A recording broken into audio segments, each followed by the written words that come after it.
scripture this morning comes to us from 1 Corinthians.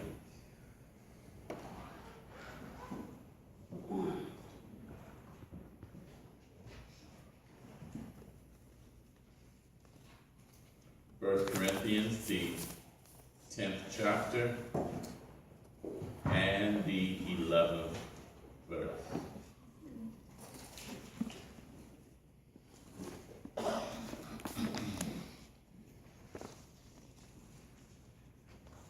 First Corinthians, the 10th chapter and the 11th verse.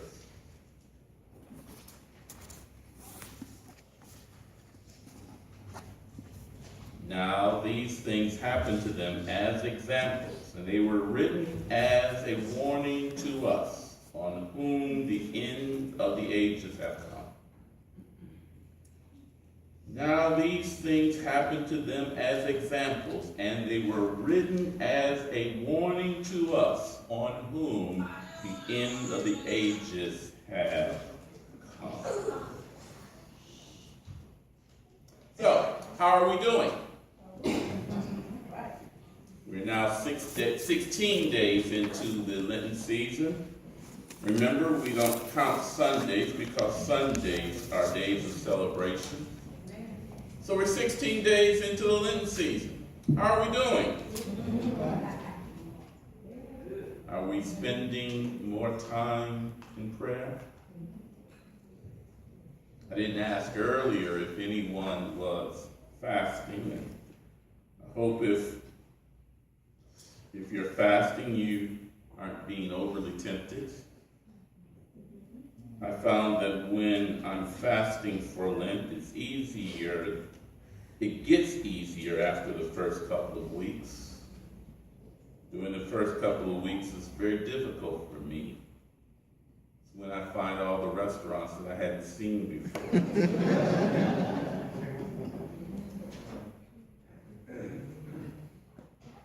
But if you're fasting, just hold on. You'll get through it.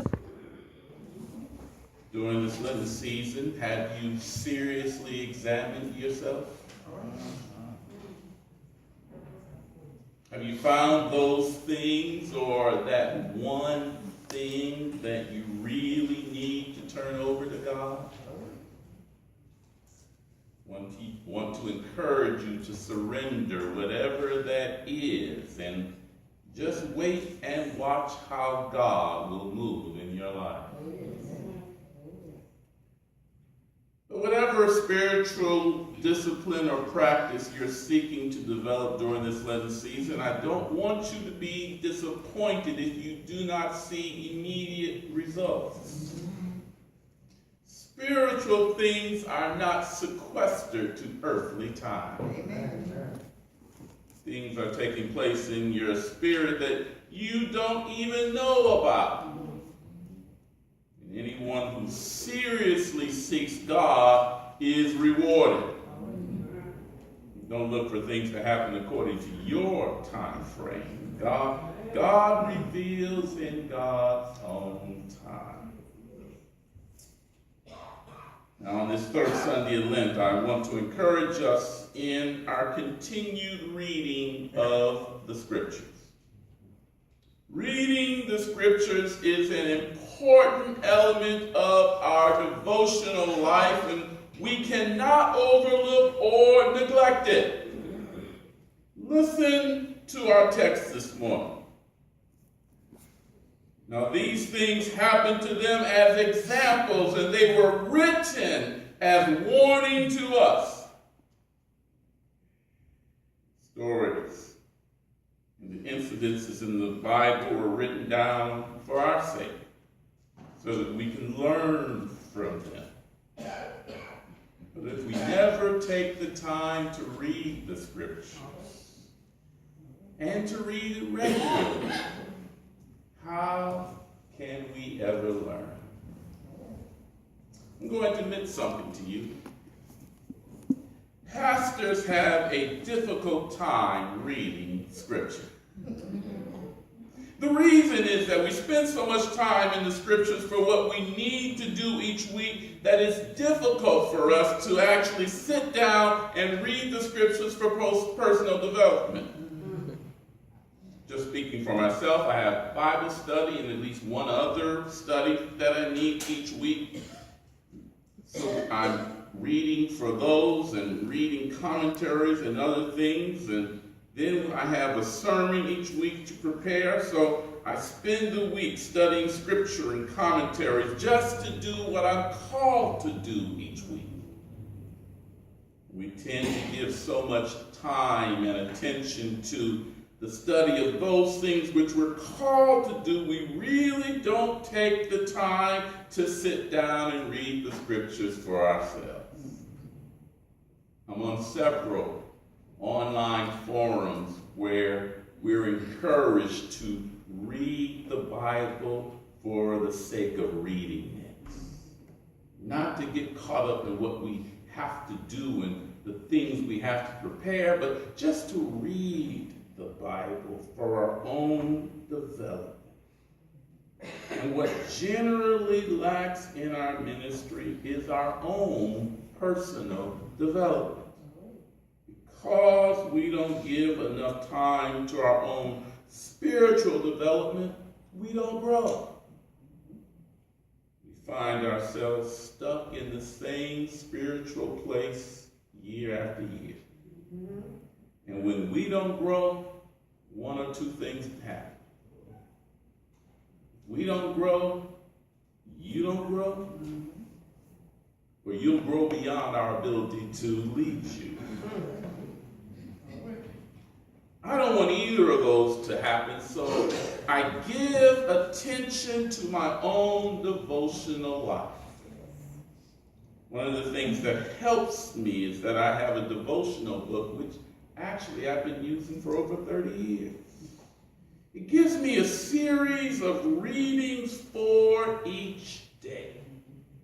Sometimes this will move me to read beyond what the devotional calls for that particular day, but I need to use this in order to guide both my life and my ministry. Now, I know I said this before, but one of the things that I love about the Bible is that it doesn't hide the failures of its characters. It shows its characters and all of the frailties of being human, and it really places them on a level playing field with us. We're sinners, but they're sinners too.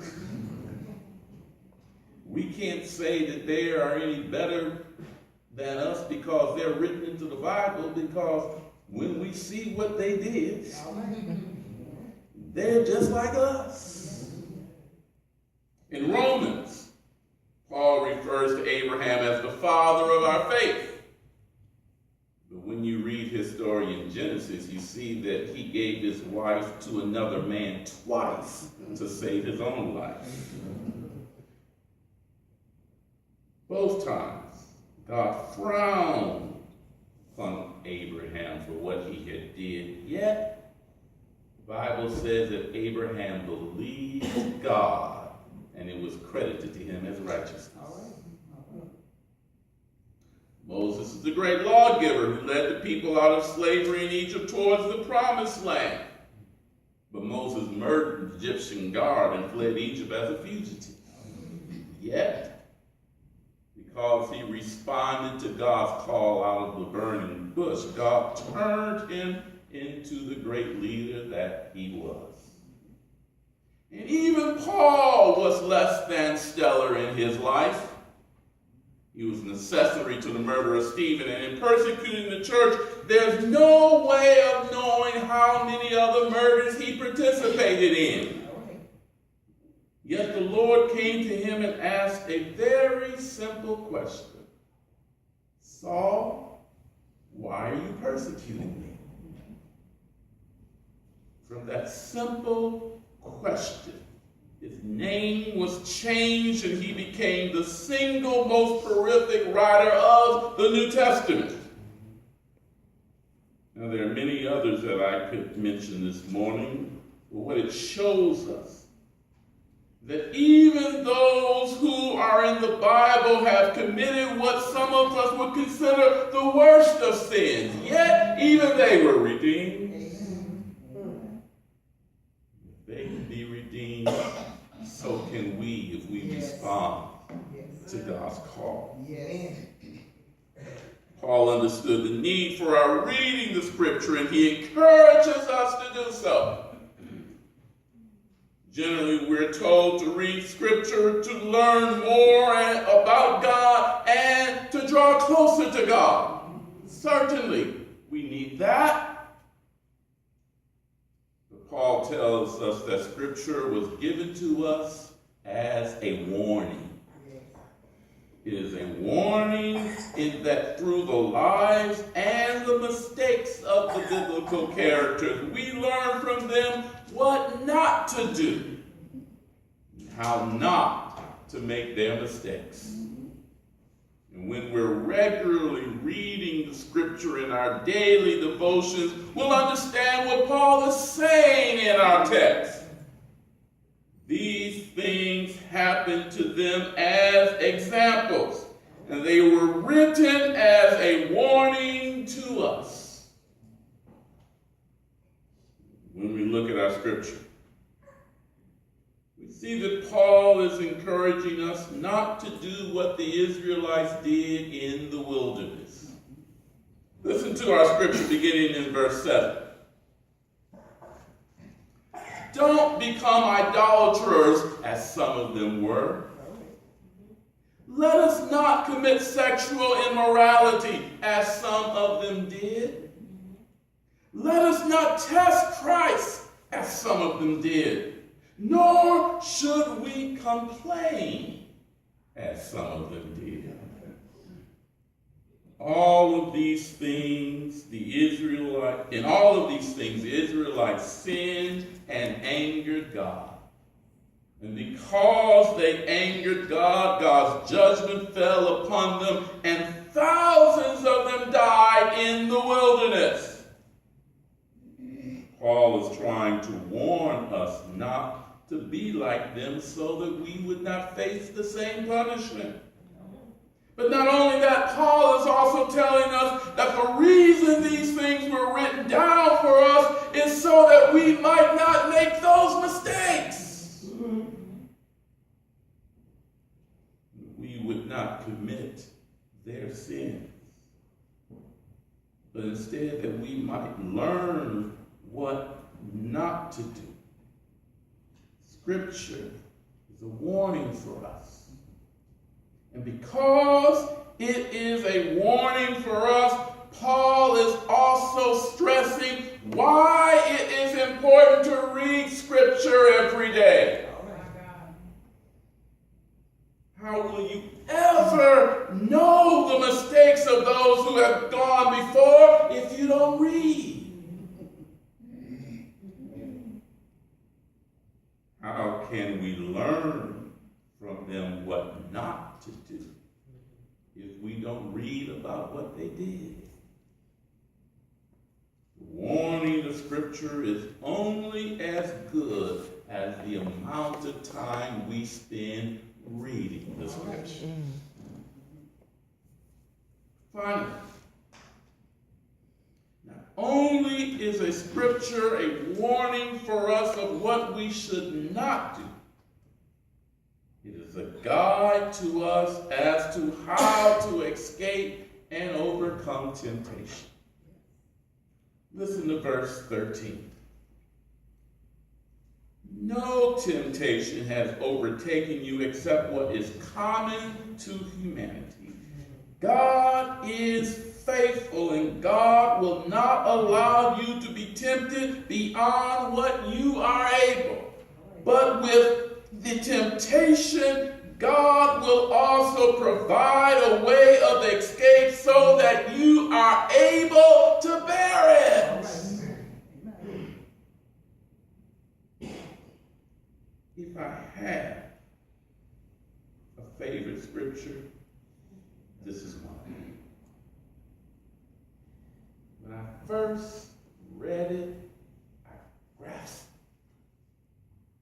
it, and I held to it, because it tells me that I'm able to escape whatever temptation I face if I trust in God. The Bible is true. If you don't believe me, ask Mr. Lawrence. He'll tell you, I was right, somebody wrong. The Bible is true. It says it right here.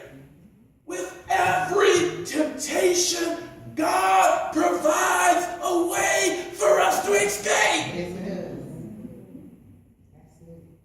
You wouldn't know that if you didn't read. So don't take my word for it. It's right here yourself. But because it's here, it guides us. Teaches us to hold on. It teaches us to trust God for whenever we find ourselves in difficult situations. Know that God has already provided for us. The more we read Scripture, the more we learn the Scripture. The more we learn the Scriptures, the more we learn how to live a life not according to our own way. All right.